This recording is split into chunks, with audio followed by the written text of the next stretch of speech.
Folks, let's get started. It's past 10:40. Finance will join us soon. So Okay, so I have. I took them home. it's just like at home, no one listens to me. That's why you have a gavel. I could take my shoe off and be like Khrushchev at the UN. Didn't he beat his shoe on the table at the United Nations? Yeah. All right, are we out there on the web? I guess we don't know. We'll get started anyway. Bob's doing the invocation, Shokway's doing the pledge. Okay, Bob?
Madam Clerk, whenever you're ready. Bell, Curran. Here. Freeling, Harrison. Here. Hinkleman. Ott. Pittsford. Present. Tyler. Present. Ballroth. Werfel. Here. Yarborough. And Elliott. Here. 1, 2, 3, 4. We have 5 absent. Okay. Minutes from a week ago need to be approved. Moved by Pitchford, supported by Ott. Any discussion? All in favor signify by saying aye. Aye. Opposed, same sign. Those minutes are approved. Madam Clerk, have we any communications? Yes, we have 4. Southwest Michigan Tourist Council starts May 1st. Discover Southwest Michigan creative site and earn rewards. Email received 5/1/2025. My High, latest happenings, Thursday, May 1st. Email received 5/1/2025. Flowers Early Learning, your invited community conversation on the future of Head Start in Southwest Michigan. Invitation flyer was attached to email received 5/5/2025. Southwest Michigan Tourist Council, love these Southwest Michigan beaches, vote for the best. Email received 5/6/2025. Thank you. Public comments about the voluminous list of resolutions today? Hearing none. Is there a motion to approve the consent calendar? There are no added resolutions. So made. Moved by Pitchford. Who did the support? Volrath supports. Any discussion? Hearing none, Madam Clerk, will you please call the roll? Curran, Yes. Freeling, Harrison, Yes. Hinkleman, Tyler, Yes. Ott. Yes. Pittsford, Yes. Ballroth. Yes. Werfel, Yes. Yarborough, Bell, Elliott. Yes. Okay, consent calendar is approved. We'll go to committee reports since finance is not here. Bob, do you want to do yours? Sure. Thank you, Mr. Chairman. Personnel and Human Services Committee met this morning. We had a number of items that you'll hear about. First, we reviewed a memo from our GIS department regarding waiver of competitive quote for Argus enterprise agreement, and so we reviewed and did approve that. We also have several policies coming to you. and based on the recommendation of administration to bring us in compliance with state law, it was adjusted our sick leave policy. We also have proposed a minor change for a resignation policy requiring individuals leaving our employment to work the last day of their employment rather than use benefit time. We also reviewed and approved our monthly per diems, and then reviewed the grant, the well-being grant going to the health department in the amount of $4,000 to support fitness amongst the staff at the health department. And then also we have a grant in the amount of a little over $47,000 to fund the Dirt on Weed program. And so we did review that and approve that. We also had an opportunity for an update from Candy from the health department. I think you're all aware that Guy and Lori did have a little boy, so Guy will be taking some time off, a couple days maybe, or so.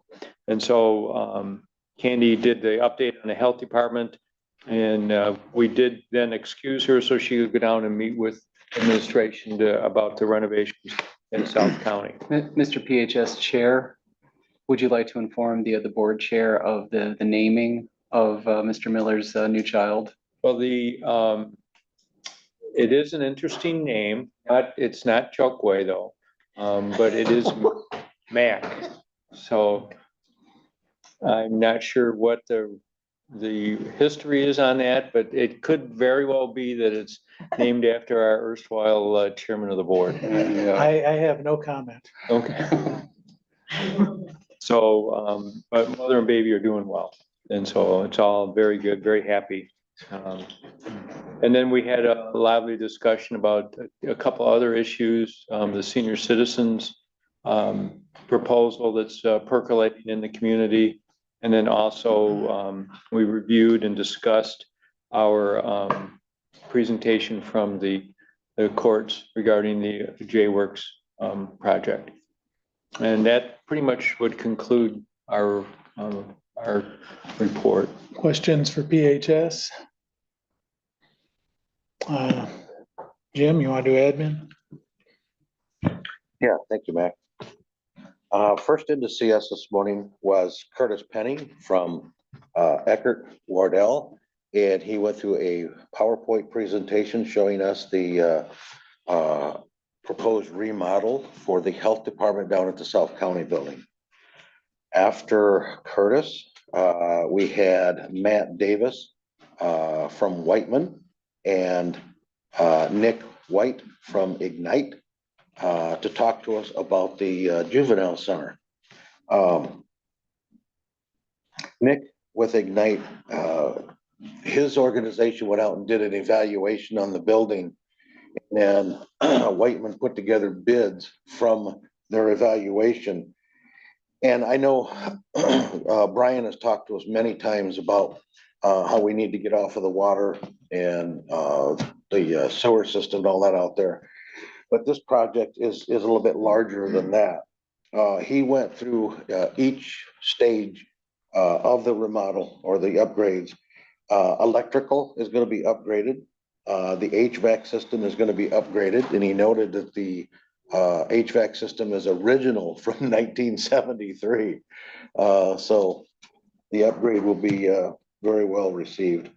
The plumbing needs to be upgraded, and the fire protection system needs to be upgraded and expanded.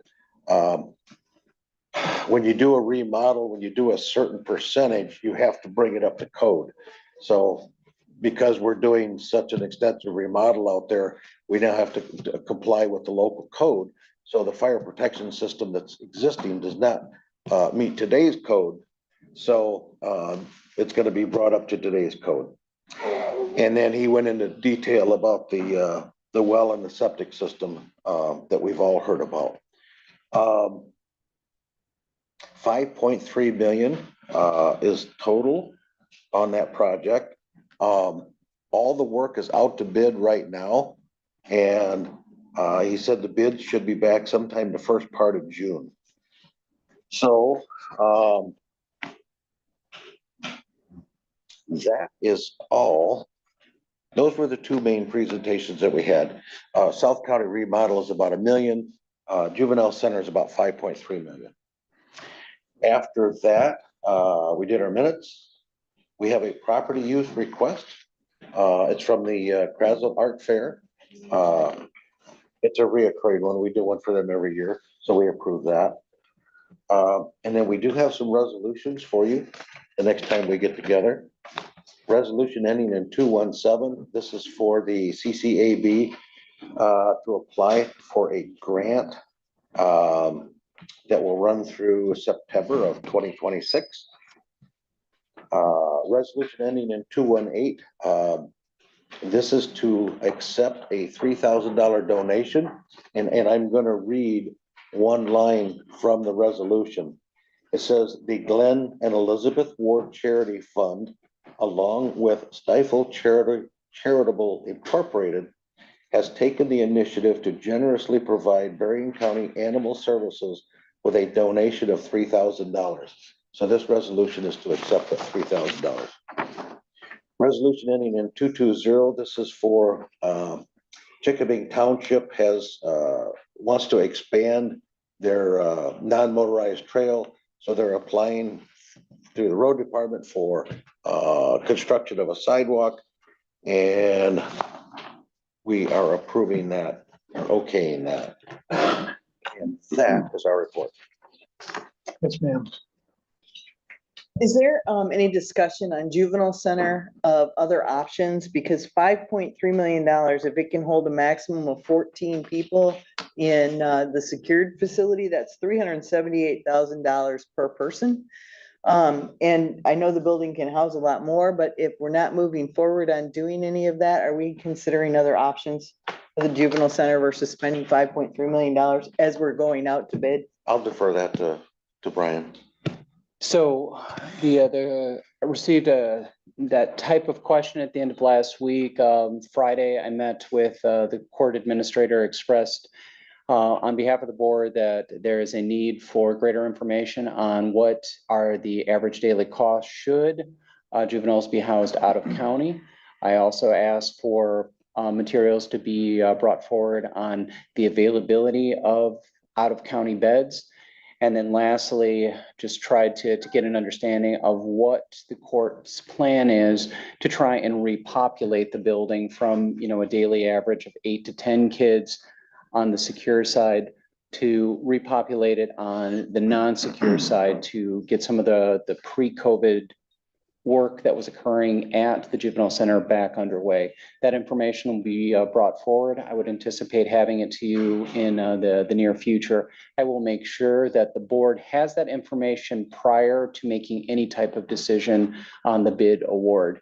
The court has been notified that this is something that's absolutely needed, and that until that information is in your hands, that those bids will be received, and then the board will take action once they've had a chance to digest the court's information. I would add one other scenario to that. Yes, ma'am. For $5.3 million, is there another facility that we could buy, secure, take care of, and, develop or whatever that's smaller for less than that? Understood. It's going to be taken under advisement by admin. Sure. And, ma'am. If we change that, we find a different facility, can we still use the dollars which are set aside? Or are we locked in? Or would have to send them back? The only thing that you're locked into right now is the professional services agreement that we've got with Whiteman and Ignite. Those services have been underway for the past year. You have not agreed to anything beyond those services being provided. We are in the bidding process now. I will ensure that the board takes no action on contract award until all of your questions have been answered. Maybe I didn't explain it right. So if you switched and you bought a building instead of did the construction, and if I'm correct, these are ARPA dollars. Can we change that on ARPA dollars?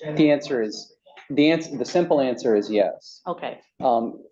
the ARPA dollars have been pulled through the lost revenue replacement process. Those dollars have been applied to essentially your fund balance. They are being used for deferred maintenance. As we've talked about with admin committee, we have worked through the deferred maintenance list, and we are sitting on a fund balance that is out there and available for the juvenile center. So yes, the money is here. Yes, it's free and clear to use how you will, how the board decides they want to invest it. And this project, the only thing that you have formally committed to is just the design services. You have not committed to any type of additional work at the juvenile facility. We'll do finance, and then after that, I forgot to include the sheriff in communications, so if it's okay, as soon as we get done with finance, we'll have the sheriff make a comment. He wanted to talk about something, but finance first, if you're ready, Madam Chair. I'm ready. We started out with Dan Fetty. He came to us from the community development, and he was talking about the, there was a finding or something in his audit, and it's been straightened out, and it happens because of the fiscal years. There's something that's on 2 fiscal years, and they messed around and put it on something else, and that made the other thing short, but we had enough money and was able to take it from some other account. And if it was in 2023, it affected 24, how they placed it. So that's been straightened out. He wanted to let us know about it. And he just kind of talked in general about what they're going to do with the bus system, because there is a need for transportation, but they just don't quite know what they're doing. So they're not what they're doing. They're meeting to come up with some things to fix it. Because there is such a need for transportation still. Chris Swihart. Swihart. Oh, that's somebody else's name, Swihart. Was in the room, so that if we had any further questions on the this J works, that we could ask and continue to hopefully understand better.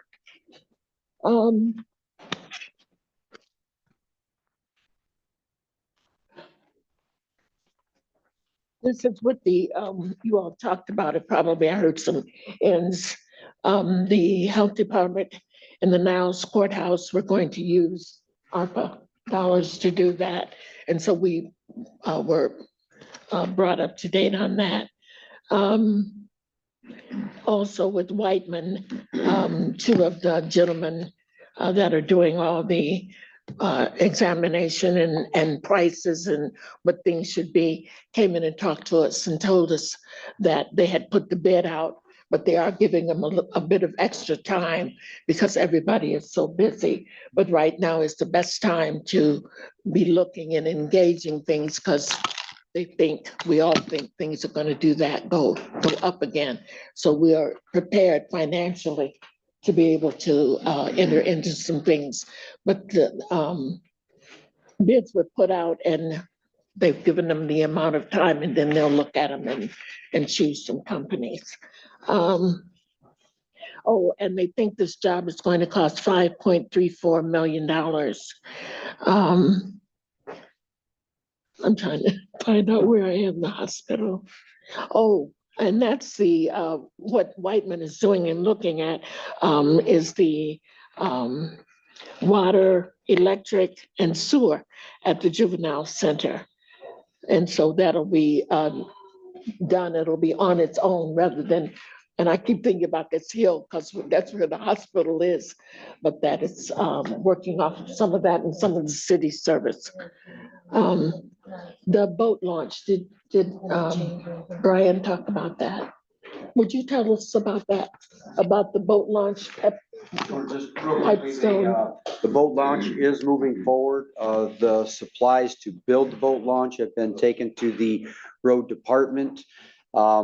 Everybody's in tune with about a June 1 timeframe. They're gonna have to get a permit to actually get that done by that, or get that started by that timeframe, but everything is getting coordinated for it. The work crews that we're working up north, gonna be able to break away and get down there. Brian has informed the people that the township supervisor, Andy, and the other people that they're gonna move forward with the project a little bit later than we wanted. You know, a few things have intervened, but everything is on track now.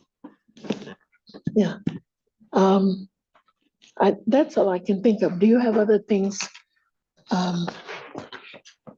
Commissioner Freely? Okay. So, The only thing is that when they talk about the transportation system, at some point in time, you will all be having a little larger conversation about what's affordable and what's not affordable in transportation. So, and that's down the road, but not far.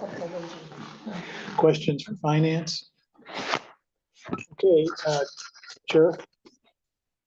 oh, and we had some bids and some waivers. We had a bid and a number of waivers.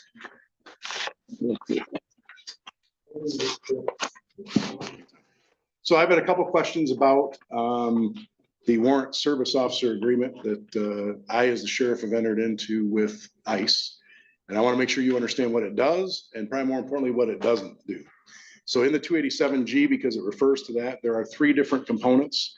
There's a warrant service officer model, there's a jail enforcement model, and a task force model.